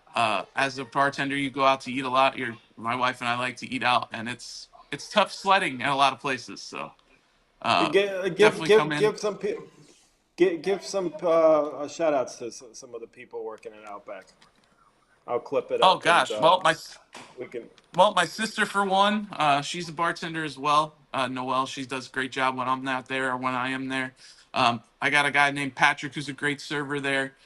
Tia is a great server. Got my brother-in-law, Robert Stiles, kitchen manager. Runs a tight ship back there. You always got some good quality food. So anywhere you go, any spot you're at. The Marias in the back. Of course. We have 15 Marias in the back. It's actually pretty insane, but and they're all great. So They're all they all great, do a great yeah. job. We need that. They really are. We're looking for Jimmy. that corporate Outback sponsorship. So whatever we can do, let's try to make that happen. Listen, I will run that up the flagpole if you need me to. I will definitely do that. No, Do that for you guys. we want to spotlight the good people because there's quite a number of people that have been there for a long time at that particular Outback. So want to give them a shout out. And Outback does use beef tallow to make food too. Yeah, that's right. I didn't know that, Sab. I've worked there for so long and didn't know that. And I asked my brother-in-law, I said, did we just start that? And he says, well, since I've been doing the orders, and I think he's been doing the orders for about 7 years. So I think it's been a while. So yeah, we've been doing that for a while. All right, Yeah, go see Sab at South Naples Outback, located by Laley. I think we might be going there on Thursday to do a little fun food review. Oh yeah, So, I'm excited. I'm ready. Yeah. Yeah, I'm gonna be in a tight restraint there, confines, but I'm gonna make it there. So it's gonna be good to see you. Yeah, that'd be good. Let's talk a little bit about this new Florida bill that could change how we tip at restaurants. I don't know if you're familiar with it or how it's going to come down, but I know they're talking about the not being able to just include the tip into the check. it has to be announced, and it has to be 6 or more people. And I know if you go to South Beach over in Miami, they throw all kinds of service charges and numbers at you. And Oh yeah. I think it's getting out of control. Well, I don't know if it's changed, Sab, but at Outback, that was a big no-no to add 20%. Yeah, there's no autograt, and if you notice in a lot of corporate restaurants, they stay away from that. But yeah, that since I've been there, there's never been an auto gratuity at Outback, and I don't see that changing unless it's like you said, it comes into law. Obviously, I'm not too familiar about this one. I thought we were talking about no tax on tips, but I can definitely give a little bit about that. Sure. But Go ahead. yeah, well, I mean, look, obviously that's gonna help people like me immensely, or anybody that works for tips. You're talking, depending on what you make, I mean, you're talking 15, 20 grand per 100 grand back in your pocket per year. I mean, that's a big thing, not going to the government and going to us. And that's something that's going to help, families like mine that we're going to have the extra money to spend elsewhere and help the economy. Obviously, that's pretty much what they're going for here. No tax on Social Security is in there as well. That's another big thing. My parents love that, obviously. So I mean, it's definitely something that will benefit the American people as a whole, all up and down it. Now, obviously, we know every single bill has things that are in there that we kind of have to look at, and the wording's always weird. But I mean, if those are the two things that are big on that bill, and that's what we're going for, I mean, I'm all for that. Obviously, selfishly. And for people in the service industry, love hearing that, and they can't wait for the Senate to vote on that whenever that's going to be. Sab, who are the worst tippers by country? Oh, jeez. Yeah, I'm not going there. No? By country? Country. You want me to single out a whole country? Absolutely. Check. Oh my gosh. Well, I mean, Patrick's come in a few times, and I've kind of raised my eyebrow at the tip, but we're good friends, so no, I'm just kidding. Yeah. No. I'm surprised. I'm surprised Patrick even. Yeah, I'm surprised he didn't look for a T-shirt and get the hell out of there really quick. I'm sure he's got plenty of T-shirts and hats stocked away from Outback. Yeah. Outback, a whole closet. Let's talk a little NFL, Tim. Talk a little free agency, and the slide we're going to go to is actually more fantasy football related for 2025. But we can kind of just a second, buddy. 2 seconds. You guys talk for a second. You're good. But the free agent frenzy, Sab, anything stick out to you so far in week 1 of NFL free agency? It's funny. We're going to go homer here again, and for both of us, really. I think the Niners and Broncos are on two other ends of the spectrum when it comes to free agency this year. And the Broncos have taken two big players from the Niners, and Dre Greenlaw, Hufanga. I'm not getting even Talamoa Hufanga. I think that's what his first name is. I'm not going to butcher it. I know it's Hufanga because me and you have screamed that at Beef O'Brady's and at my house after he's made big plays in that 2022 season, especially. But yeah, man, the Broncos are loading up. They got Evan Ingram as well for a tight end. Something they haven't had in years is a pass catching tight end. You go all the way back to Tony Scheffler, and that's a name that hardly any of your listeners are going to know. Central but I mean, Michigan, they have not had a pass. Right? Yeah, I mean, Shannon Sharp, obviously, that's forever ago. But, I mean, Evan Ingram's going to add a huge dynamic to that offense for Bo Nix and give him some new toys. And maybe Trent Sherfield, another guy that was a former Niner. He's come from the Vikings. They signed him. Special teams guy, yes, but a guy that can make some big catches if you need him. I know he made some in San Francisco, and he actually made a few in Minnesota last year. So don't know how he'll work into the offense, but that defense, man, top to bottom, is looking good. And then you go on the other side with the Niners. I'd say they're the biggest losers in free agency. They lost Jordan Mason the other day to the Vikings. Obviously lost Greenlaw and Hufanga to us. Almost lost Juszczyk. That would have been a heartbreaker for the fan base. Good thing they were able to get him back in. Look, we got a creeper in the studio, Sab. Blake Becker in the house. Chef Becker. Chef Blake. Becker. Happy St. Patty's Day, everybody. What's up, buddy? Oh man, Chef Blake. But yeah, man, NFL. ripped apart. I mean, not only losing quality players like they have, but the leadership. I mean, you lose a Drake Greenlaw, what he adds from a leadership and locker room standpoint, and then Debo Samuel, the versatility. Yeah. Lost their starting left guard, Aaron Banks, to the Green Bay Packers.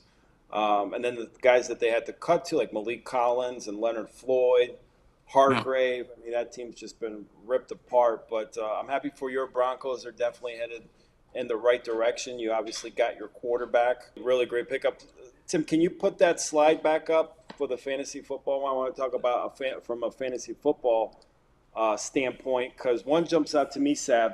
Number, my eyesight ain't what it used to be. So bear with me. 24, Jordan Mason to the Vikings. It's okay. I can't really hear it either. Yeah, or see it either. Yeah, Jordan Mason, man. I mean, this guy, as we know, he's filled in for CMC numerous times, and they didn't miss a beat almost with No, that he was the leading offense. rusher through like week 5. Yeah, he was a great backup running back, and somebody in Minnesota now that Aaron Jones is kind of getting up there in age. I know they re-signed him, but that's a nice 1-2 punch they've got in Minnesota And with you got to Jordan think Mason Mason will now. be the goal line back at the very least. Yeah, But you would think to keep Aaron Jones healthy. I mean, that's where he's been banged up the last couple of years. So, yeah, that's a big pickup for the Vikings. I know they great. looks like they're going with McCarthy, obviously a quarterback, but that's what you need is a solid run game for your rookie quarterback. And going back to the Broncos real quick, when you said you got your quarterback, it's amazing what you can do with the team when you're on a rookie deal. When your quarterback's on a rookie deal, you saw your Niners for so many years, the last 4 years with Brock Purdy, being able to get to a couple NFC title games and a Super Bowl. Obviously, not getting over the hump, but you were able to put endless amounts of weapons around him on both sides of the ball, and that's what the Broncos are doing now. So that's a team to watch for sure. Homer City Yeah, on this episode. yeah. Well, we wouldn't expect anything else. But any other? How do you think Sam Darnold's going to do in Seattle? I think we've seen the best we're going to see from Sam Darnold last year. Does that mean he's going to play as good as he did last Well, year? let me I ask don't think you so. I this: think Is the best of what's that? Sam Darnold better than the best of Geno Smith? Wow, that's a question I don't think any of us ever thought we would have to answer 3 or 4 years ago. But I know. I think it's pretty close. I think they both had similar years last year. Geno Smith quietly was leading the league in passing for most of the Passing year last yards. year, Yeah, yeah. which was insane to think. But he is going to the Raiders, which is where most careers go to die. So that's probably his final resting point in the NFL. I don't see them putting up those numbers with the Raiders like he did in Seattle. But if I had to choose one right now, I'd probably just Yeah. give Darnold the slight edge, just because a great year and his confidence clearly back. So I think Darnold's slightly better, but I don't know if I like it for either quarterback their situation. I think they both went into worse situations overall, personally. What's going to happen with Aaron Rodgers, do you think? Well, it all depends if he's going to sign before or after he goes on his mushroom retreat. We'll see what happens. I don't really know. I think what's happening is he's looking at 2 options or 3 options, and I don't think he likes any of them. Pittsburgh has shown that they really can't move the ball no matter who's playing quarterback lately. After Ben Roethlisberger has been there, that's probably the But they best did add situation. DK Obviously, you got Metcalf. right. You got DK Metcalf and George Pickens on either side. Pat Fryermuth. They've always been able to run the ball. Jalen Warren's obviously gonna be the number one guy there now. So that's the best situation. Minnesota. Do you want to be Brett Favre 2.0? Do you want to go from the Packers to the Jets to the Vikings just like Brett Favre Yeah, did? but And then the of course Vikings. yeah, I mean the Vikings obviously I think they're set up nicely, but then there's the Giants, and that's the other option, and I don't think that should be an option for even the three of us to go play quarterback, much less Aaron Rodgers. So And tell Tim about this mushroom retreat that Aaron Rodgers is going on. Yeah, it doesn't surprise me. It doesn't surprise me. Tim loves Guys, Aaron so Rodgers. guy's a loser. yeah, you're really not familiar with this, or I mean he No, literally goes in it I believe it. He does this shit every year, right? He goes into every some year. little world. Every year. Evidently, it didn't work for him last year, so I don't know why he'd try it again this year. Yeah. Well, I mean, he's the guy that doesn't talk to any of his family. He's the one. He's the guy. He's as a narcissist as it gets. Like everything is everybody else's fault but his. So that's the kind of guy you're bringing in. And look what he. I mean, I'd say look what he did to the Jets. The Jets have been the Jets, but Jets are the I Jets. mean, but did we really think he was going to go in there and change the Jets? I mean, at 40 years old. I mean, come on. He's not going to go change the Giants either. So I think the only viable option is Pittsburgh.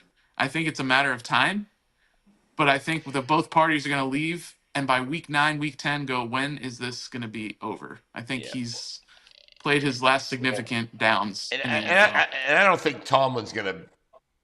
I don't think that's going to be a good combination with those guys because he's kind of like normally like a player's coach type of guy, from what I know. Yeah. And Mike Tomlin. And I don't think him and Discount Double Check are going to get along real well. Discount Double Check. That's the first time I heard that in a long time. Thank you for bringing that back. That's amazing. I mean, shit, you can't even keep a friggin' advertising contract together. How the hell are you going to keep a team together? I don't know. I have a real bad. I'm not a Jets fan by any stretch, but I had a real bad taste with how he treated Coach there, and then he ended up getting his way, and just his attitude sucked. And from somebody who's played in the league for as long as he did, he was definitely not a leader, not in my eyes. From what I could see. No, I mean, and for most of his career, Aaron Rodgers has played for Aaron Rodgers. I mean, he's looked out for Aaron Rodgers his whole career. So it's just, and that shows with the one Super Bowl ring that he's gotten. So, and he hasn't been back since. So, I mean, I don't see. I think somebody wrote. I think it was Ian Rappaport wrote a column that said he would do everybody a favor if he just retired, because we're trying to get this new age of quarterback going and get the league set for the next 5-10 years. And the Steelers and the Vikings, obviously the Vikings have JJ McCarthy. The Giants can go draft somebody and hopefully get him going. Maybe whether it's Cam Ward or Shedeur Sanders or whoever it is. And then you have the Steelers, who also need a quarterback and need to get a young guy and start fresh. So I agree with him. I think he would do everybody a favor if he just kind of went away. He's going to be a Hall of Famer. He's got 4 or 5 MVPs, whatever it is. He's better than Tom Brady. Some people say he's better than Tom Brady. So, some people are a little nutty in the head. Yeah. So that's just a dig because Pat's got nothing else. Pat. No, I didn't say that. Pat. Someone else said that on the show. Someone else said that. Give me a little rundown on the mushroom vacation. Okay. So thinking about going on one. So basically, he goes into this little. It's like he calls it a darkness retreat. So he goes in this little hut and he sits in complete darkness for like either 48 hours or 72 hours, and he's got minimal water, minimal things to eat, and he says he just meditates for 72 hours. What he meant to say is he's just tripping for 72 hours in the dark and clears his mind. He says and this is when he was deciding on going to the Jets, if he was going to come back. So the Jets were sitting there waiting, I think last year, to see if he would come back after this darkness retreat. And you got to think, in those 48, 72 hours, if you're a NFL organization worth billions of dollars, saying we're waiting for the guy that's going to lead this team to get out of a hut in a mushroom hut, but fuck Colorado or wherever he's at, and a mushroom retreat, and that's our quarterback. It's like, I don't know. I think you need to reevaluate at this point. But where did you start to see him lose it a little bit? Because I remember when he came in the league and those first 4 or 5 years, I mean, he was like friggin' a 3-time MVP. But where did he start his last losing year. it? Like mentally or just freaking physically? Mentally, I'd say mentally and physically. Mentally, I think he's been gone for a while. Yeah. Physically, I think it was his last year in Green Bay. I think it was his last year in Green Bay that they had missed the playoffs. They lost to the Lions that last Sunday night football game to get into the playoffs. Yeah. All they had to do was beat the Lions at home, and you could tell he just wasn't the same guy. Now, he still had a decent year stat-wise, but stats can be deceiving, as we know. He had 26 touchdowns and I think 9 picks last year, which isn't terrible, but I mean, the team went 5-12 or whatever it was. So, yeah, I think it was that last year in Green Bay. I think it was like, okay. But then again, we said that about Brett Favre with his last year in Green Bay. He looked terrible. And then he went to the Jets and looked like a quarterback for the Jets, like everybody else has since Joe Namath. And then he went to the Vikings, almost won a Super Bowl. So I don't know if he's going to do that, but you just never know. I think it's time for him to hang it up for sure.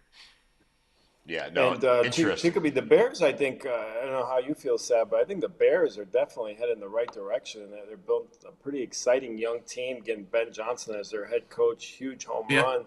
And now they're adding some weapons, and more importantly, they're building that offensive line for Caleb Williams, who I'm not sold there it on, is. you No. know, but I do think he can be a good to very good NFL quarterback. Yeah, you got to give a guy protection, right? Your Yeah, quarterback's only as good as its offensive line. Look at the Super Bowl. Patrick Mahomes is the best quarterback we've seen probably since Tom Brady, right? And he was running for his life over 4-man rush because they just couldn't block anybody. Not that Caleb Williams is Mahomes. Let's back up. I'm not saying that, but Caleb Williams, if you're going to give a guy an opportunity to succeed, which is what the Bears probably should have done with Justin Fields, is you got to give yeah, him protection up front. Very first and foremost. They gave him the receivers last year, but they didn't give him any offensive line. And they realized, oh, well, we probably should address that now. So now they're addressing yeah. that. They still got the guys on the outside, DJ Moore and Roma Dunze. So we'll see. The Bears could be an interesting team. I don't know if he's got it. I don't I know if think. he's got that it factor. That's the only thing. Yeah, I'm not sure either, and they're in the NFC North, which is an absolute brutal division. I mean, so it's going to be tough. But I definitely think they're heading the right direction. Mike Valdez wants your assessment of the Miami Dolphins, Sab. Well, the Dolphins, man, you look at free agency, and the Dolphins were very quiet, like they usually are. It seems, other than like it's all or nothing with the Dolphins. I still Yeah, think you're in a position where you're paying your quarterback way too much money. You're paying your wide receiver one way too much money, and as we know, that's not been a recipe for success for any team in the NFL. Is a high quarterback salary and a high wide receiver one salary. So they lost some guys on defense. Javon Holland's going to be gone. They're trying to re-sign him, but they're $15 million away. That's a guy they need to keep, or else they're going to get torched in the passing game again. Um, I look at them as I look at them every season. A 9-8, 8-9 kind of team. yeah, They're gonna blow out the teams that they're supposed to, and then they're gonna lose to the teams that they're supposed to. They're not gonna shock anybody.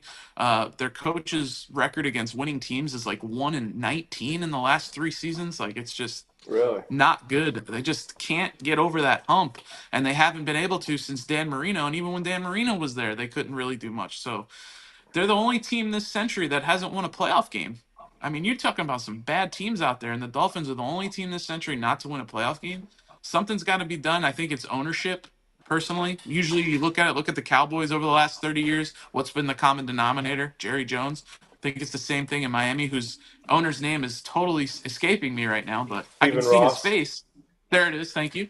And yeah, so I think it starts from the top with the Dolphins, and once that changes, I think that's the only way the team's going to change. I don't think Tua is the long term. I mean, the guy probably shouldn't be playing football. Let's be real, from a human Yeah, Yeah, standpoint. yeah. Obviously, money changes things. I mean, I don't know if I had $50 million a year sitting on the table, I'd probably want to still play too. But I mean, it's tough. They're just stuck in purgatory, and they've been stuck in purgatory for 25 years. It's just they got to do something. They got to either rebuild completely, start from scratch, bomb. which they have done before, and just I think Tyreek Hill needs to be traded. I think Yeah, that's first and foremost. I can't believe I'm saying that. Fastest guy maybe in the league, but that's where you Because got to start. You got to because he's a distraction.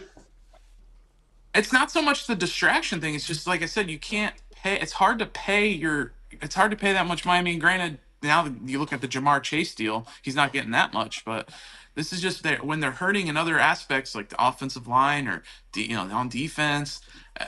Down that Devon Achane is a great player. Obviously, you don't have to pay him much. He's on a rookie deal, but when you're paying your quarterback that much, it's hard to pay the yeah. receivers that much. You look at the Chiefs; they're paying Mahomes all that money. They don't pay any receivers. I mean, they get to the Super Bowl. So it's something you got to look at, and I think the Dolphins need a complete revamp of what they're trying to do, and I think they need to figure out what they're trying to do. I don't think they even know. You Yeah, think no. Mike McDaniel enters 2025 on a hot seat? I think this is his last season as their coach. I think they're going to get to that 7-10, 8-9, 9-8 record again. If they make the play, I don't think they'll make the playoffs. The AFC's so tough, and then they're just kind of buying time. I thought they should have fired him this year, but again, this is ownership. You can throw any coach in there, but when the owners want to do the same thing over and over again, definition of insanity, and that's kind of what they're doing. And they have the same results: 8-9, 9-8. Just got to get over that hump. Yeah.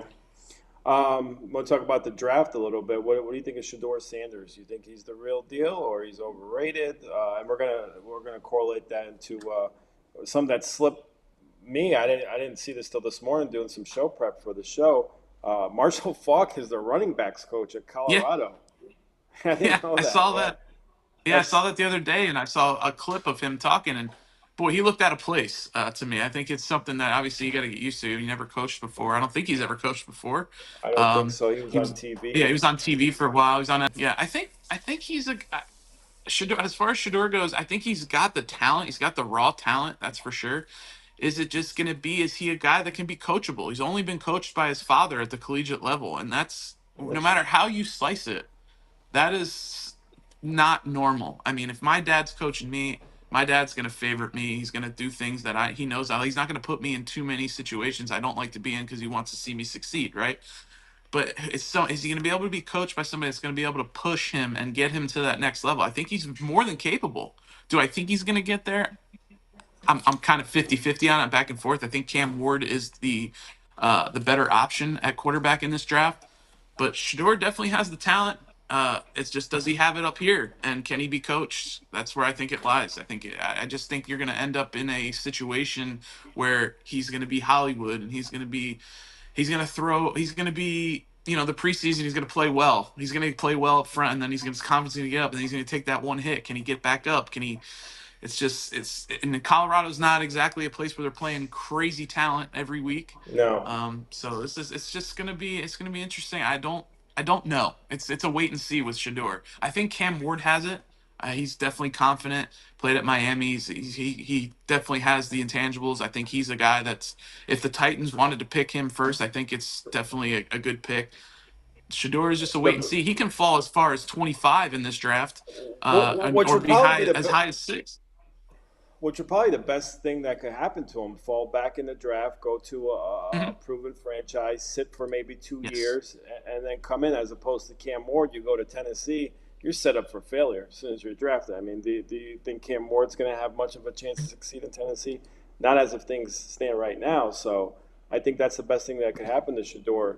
Fall back in the draft, go sit for a year or two, and develop. And here we go. Phil's in the house. Phil's in here, oh boy.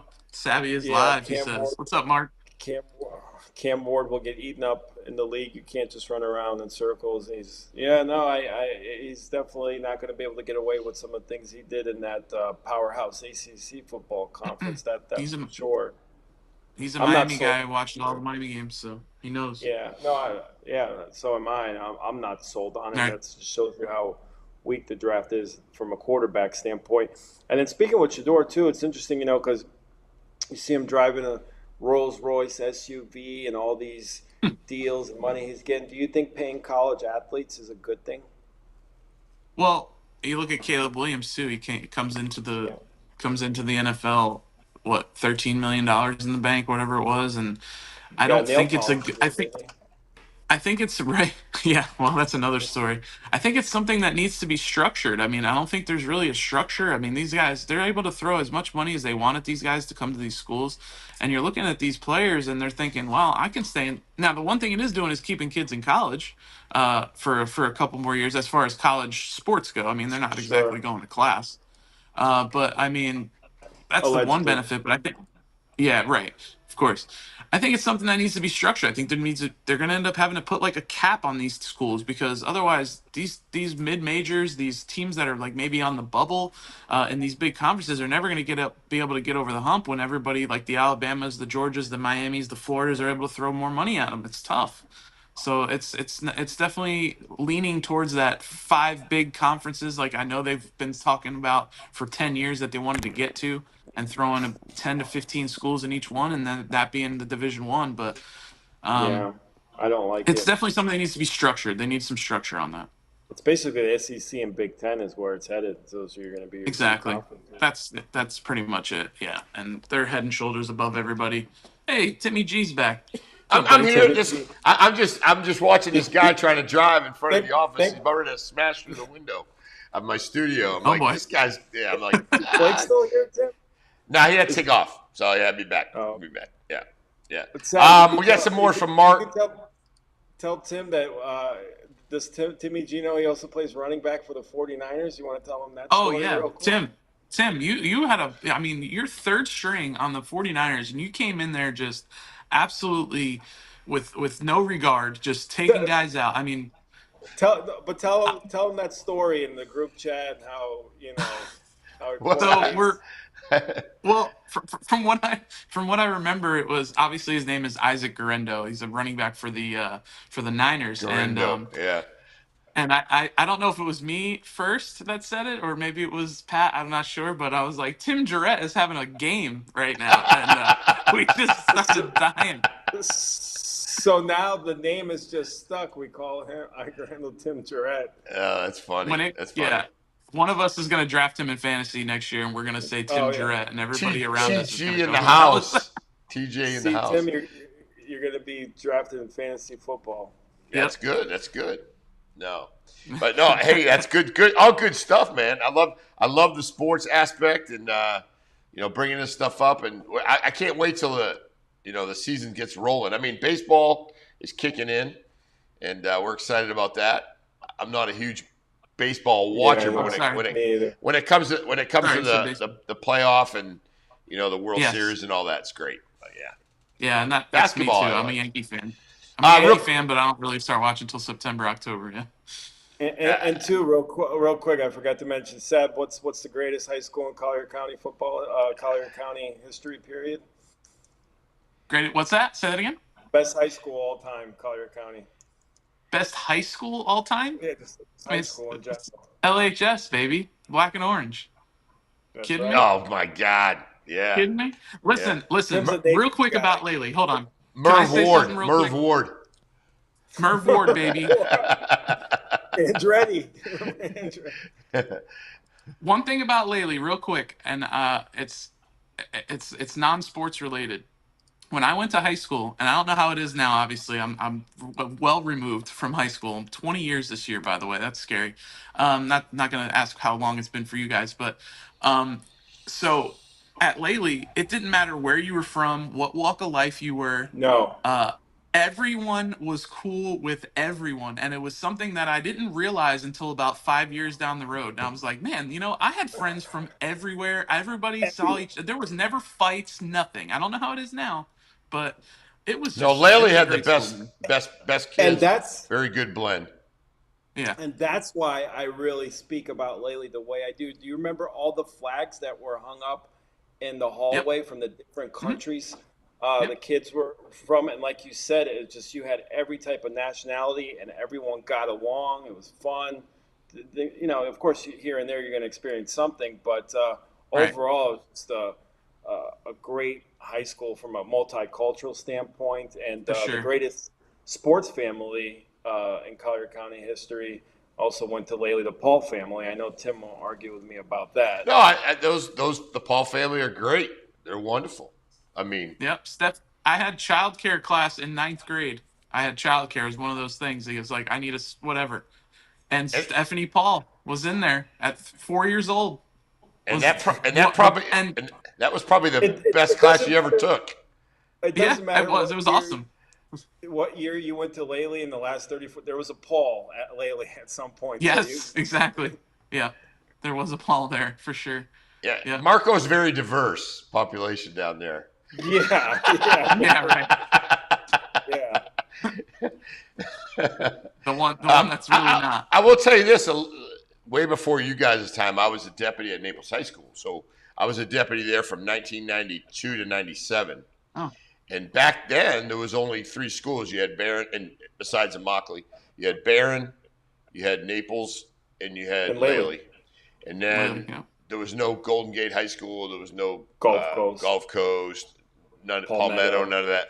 So it was very Naples High School. Even though we think of Naples High School as being uppity up, but it had people from everywhere. And I remember Laley; they were great kids over there. Working many football games as a deputy over there. Everybody was nice. I really enjoyed the kids over there. Yeah. It was a great place, man. It was awesome. I don't know, like I said, I don't know about now. I haven't been there. I haven't seen I haven't been off on a Friday night to see a football game in 10 years. So I don't know, but Sab hasn't that's seen the different. football since the kickoff, right? I Yeah, heard it's they been had a a while. heck of a So running back out lately. They're probably going to lose him here because of the whole yeah, high school yeah. athletes, but incredible running He got back. hurt before the playoff run too. That was a shame. He got hurt right before the playoff run, I think, or during it. Yeah, that was tough. Mark He went to I mean, Lely, so he's just being maybe a little sarcastic. Yeah. Well, no, not sarcastic, but if he went to Lely for Marco, he gets it. But yeah, just he being does. on Yeah, just being on Marco, probably not so much. Right. Mark graduated, I think, a year after I did, so he was there around the time I was. So Okay. Yeah. yeah. So And So then, I love Mark. Tim, you want to go to the top 3 overpriced fast food restaurants? I want to get, because Sab, just like myself, is a avid Sab food likes lover. food, so Sab likes food. Yeah. Let me. Yeah. So I think that's where he was going with that. let's kind of do this one. This is a good story. Yeah. This is a good one. Real quick, Sab, what's the best cookie of the week at Crumble Cookie? Oh man. Well, they just started the new one this week, and I'm looking forward to the grasshopper one. Grasshopper. I don't know if you gotta be remember green. BT Boomers. Yes, it's gonna be mint chocolate chip. Remember, BT Boomers had the grasshopper pie. That thing was unbelievable, and I was telling my wife about it. And I'm looking forward to that one. I'm actually you know what? I gotta go right now, actually, and get my 6-pack. But yeah, but my wife's waiting for that. So yeah, we're gonna get that for sure. That looks good. That looks really good. Swing by the studio if you make a trip, or literally Yeah, like right. 5 minutes. You're right there, right? You guys are right there. Yeah. So this is the 3 most overpriced fast food restaurants. 2 of these I have not been to, but one immediately comes to mind on the list is Five Guys. I think Five Guys is extremely overrated, extremely greasy, and extremely overpriced, which at this point, basically all the fast food restaurants are pretty much overpriced. 1 second, Pat. Just make sure that comment. We got a lot of viewers right now that are on right now. Comment on what restaurant you think is the most overpriced, and including Fast food in this list. Yeah, in general. Yeah, go ahead, Pat. I'm sorry to interrupt. No, you're fine. I'm used to it, Tim. Yeah, well, you talk a lot of nonsense. That's why. Yeah. You disrupted me, Tim. Thanks. Now I forgot what I No, Five Guys. Five Guys. Five Guys. Because you always forget about there's other people out there listening. It's not just you. Yeah, no, we definitely want the comments. Who you guys think is the most overpriced or best value? Like, does anyone come to mind for best value too, Seth? But what do you think of that list? What do you think of Five Guys?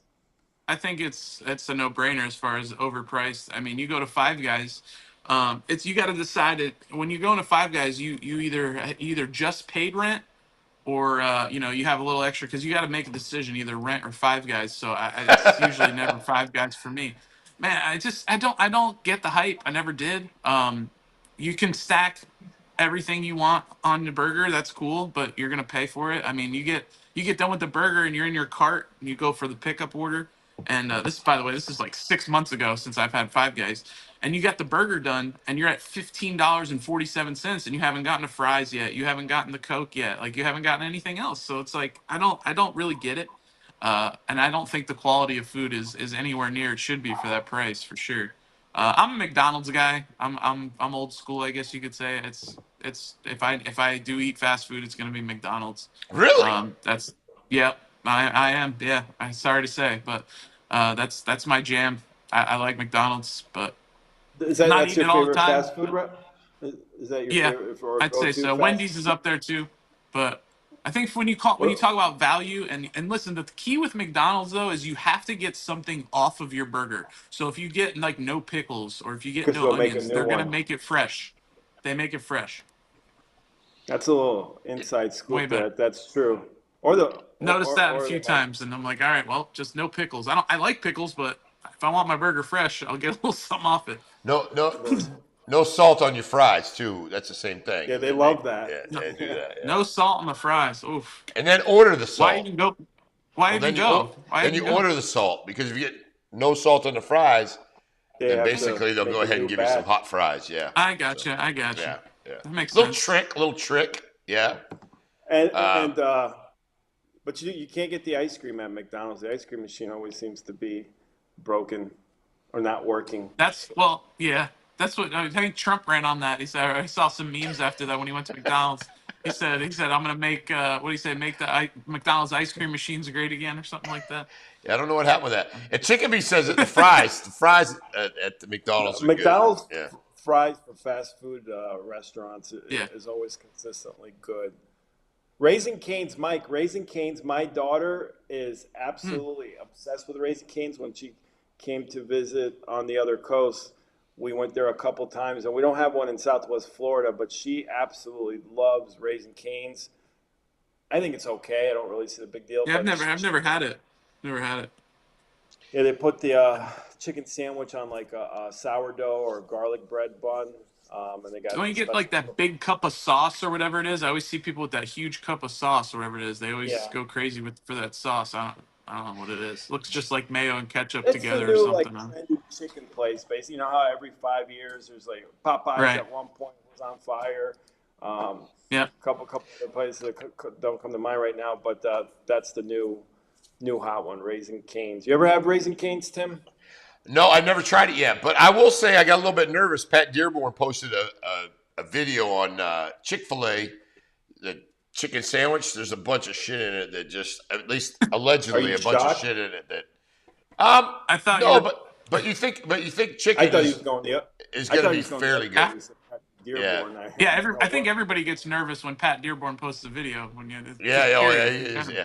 But no, I was thinking that, like, okay, chicken. How bad can you fudge that up, right? But I guess it's got a lot of crap in it that's not good for you. So I don't know what to do now. Fast food isn't good for you, kids. By the way, what do we Spoiler eat nowadays? Alert, fast food's not good for you. What do we eat nowadays? Kind of wondering. Pat likes this. Pat likes the Sugar Factory. Oh, I've never. Like the Sugar Factory. I've never been to the What is? Are we still talking food here? Yeah, it's the Sugar Factory. That's another chain. It's overpriced. I'm sweet enough, Tim. I need to go to the Sugar Factory. I will tell you this though. I did go to the Sugar Shack up in Bonita on Friday. That place was awesome. Yeah, it was Speaking good. of which, that's a great segue, Tim. Yeah. Let's bring that up real quick. Speaking of the Sugar Shack, big news. The kickoff rally, hometown rally for Congressman, soon-to-be Governor Byron Donalds, don't call me Baron Reynolds, is going to be at the inside joke there with me and Sab, but it is going to be taking place at the Sugar Shack. Wow. That place is cool. Excellent. And it's a big place, a good venue. I think it's a great choice for him to have a campaign kickoff. The unfortunate thing is I won't be here, so I'll have to catch him on the next one. I'll talk to Team Donalds. They might reschedule then, Tim. Yeah, I'm hoping they will. I'm hoping. I got a little. I'll be there. Yeah, I know he'll be there. So yeah, and got to get some Team Donalds Byron for Governor shirts. I was just gonna say, got to get the shirts going. Yeah, Pat's got to get some shirts, man. Shirts. I remember when I ran for office, Pat wanted shirts. We gave him a lot of shirts because he would wear the shirts, wonderful, beautiful shirts. He would wear them. I don't think he took off the Tim Guerrette shirt for the 3 or 4 months he was campaigning for you. I don't think he took it off. I had a couple though. It wasn't the same one. Every now and then I put on a Yvette Benarose shirt, and then Tim, I would hear about it from Tim too, though. So. No. So Pat would. I love it though. He'd take a picture of my shirt all the time. So I just, hey, you want another shirt, buddy? You want another shirt? Look what look what he's sporting now. I got him this weekend. Got him a nice hoodie pullover. Yeah, beautiful pullover. I'm gonna need one of those. Yeah. What size? Double X. 2X. Yep. 2X will do. Patrick, he loves giving away shit. He don't care. He just gives it away. Yeah, no problem. Democrat, baby. He is. Typical Democrat. Must be. Tag a pet for a vet. We'll bring you a shirt, Pat Jira. I'm in. Free. What's that? Chickabee writes, tag a pet for a vet. We'll bring you a free shirt, Pat Jira. If anyone wants. I love Chickabee. She's got so much going on. Chickabee, I want to have you come in on the studio and tell us a lot about what you do in the community. I've been trying, and I think I heard you got a piece of property, but I've been trying to find her a place out in the Estates. It's been very difficult, but does so much for veterans. Wonderful lady, and she's good friends with Lois, and we appreciate it. But we got to really get more information out on what she does for the community. Yeah. So, yeah. Real good. If anyone has a free shirt out there, I will wear it. I'll wear anything.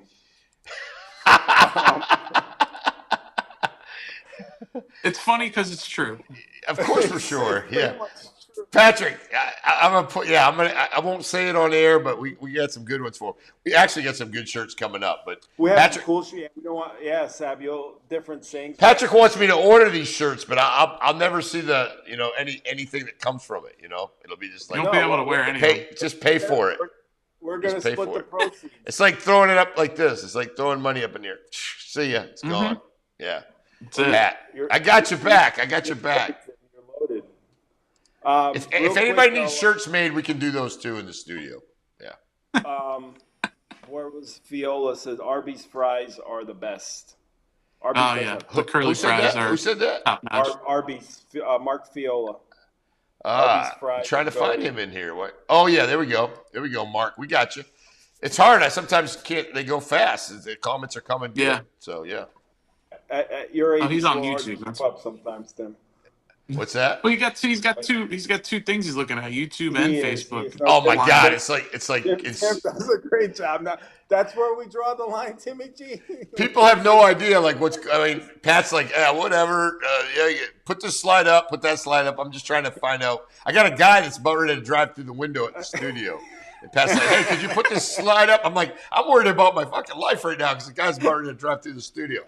So Tim's under attack, and Patrick wants to slide up. Yeah. And then Patrick's got a little bit of this.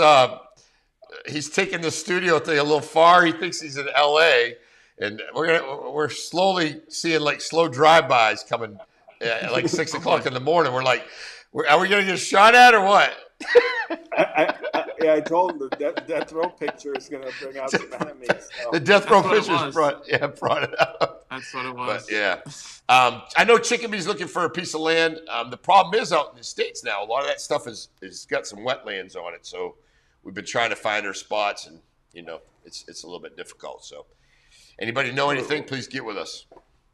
Maybe we talk to Pat Dearborn and Joe Pavich about that.